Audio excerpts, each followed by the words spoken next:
So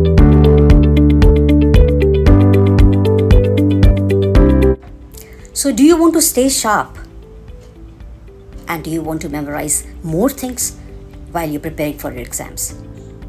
आप जानना चाहते हैं कि माइंड को शार्प कैसे रखें और अधिक जानकारी को कैसे स्टोर करें ब्रेन में? तो उसके लिए हमें, जिसका एक्रोनिम है शार्प, माइंड को शार्प रखने के लिए हमें एक्रोनिम शार्प से हम बात करेंगे। एस, सबसे पहले एस अक्षर आता है, इसका मतलब है sleep, adequate sleep. It is said that sleeping is the best medicine and sleeping is the best meditation also. आप पढ़कर अच्छे से सोएं तो आपको वो याद रह सकता है, आपका माइंड शार्प रह सकता है। दूसरी बात, H means what?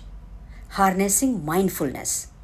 माइंडफुलनेस का मतलब होता है यानी कि प्रेजेंट में जब आप कॉन्सेंट्रेट करके, फोकस करके अपने दिमाग को आप किसी जजमेंट से बाहर रखते हैं, उसको माइंडफुलनेस कहते हैं। और ये बहुत ही निहायत ज़रूरी है जब आप पढ़ते हैं, तो ताकि आपको वो पढ़ाई का वो चीज़ समझ में आ सके जो आप कर रहे हैं अभी, राइट?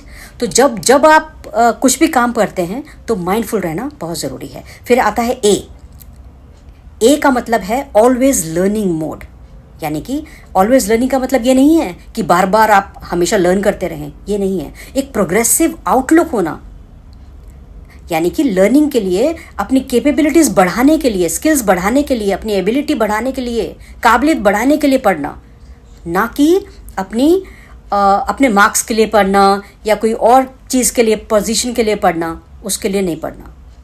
तो किसके लिए पढ़ना है? अपनी काबिलियत को बढ़ाने के लिए पढ़ना है।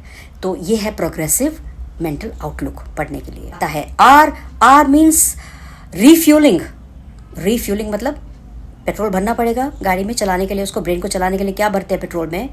पानी पीना है टाइम से, यू नो। जब भी आप कुछ काम करते हैं, आपको सुस्ती आती है, पानी पीजिए।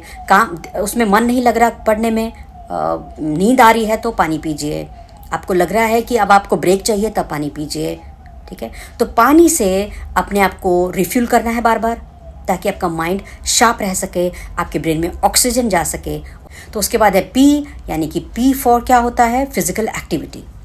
फिजिकल एक्टिविटी का मतलब है डिशुम नहीं करना है। फिजिकल एक्टिविटी का मतलब है जितना ज़्यादा आपकी बॉडी मूव करेगी, उतना ही ज़्यादा आपका ब्रेन मूव करेगा। Remember this always. जितनी ज़्यादा आपकी बॉडी मूव करेगी, उतना ज़्यादा आपका ब्रेन मूव करेगा। इसलिए बॉडी को एक्टिव रखना है। पढ़ने से पहले सुस्त होकर नहीं पढ़ना, बॉडी को एक्टिव रख के पढ़ना है। ब्रीदिंग एक्सरसाइज करो, योगा करो, और कुछ वॉकिंग करो, कुछ ब्रिस्क वॉकिंग करो, कुछ एक्सरसाइज करो, ठीक है? तो इस तरह से हमने अपने दिनचर्या को बनाना है, ताकि हमारा ब्रेन शार्प रह सके और हम ज़्यादा से ज़्यादा इन्फॉर्मेशन को स्टोर कर सकें ब्रेन में, और एग्ज़ाम के वक्त उसे याद रखकर अपने एग्ज़ाम में लिख सकें। SHARP, S for sleep, H for harnessing mindfulness, और A for always in the learning mode, यानी कि प्रोग्रेसिव मोड, और R for refuelling with water, और P फॉर फिजिकल एक्टिविटी। ये 5 बातें हमेशा याद रखना।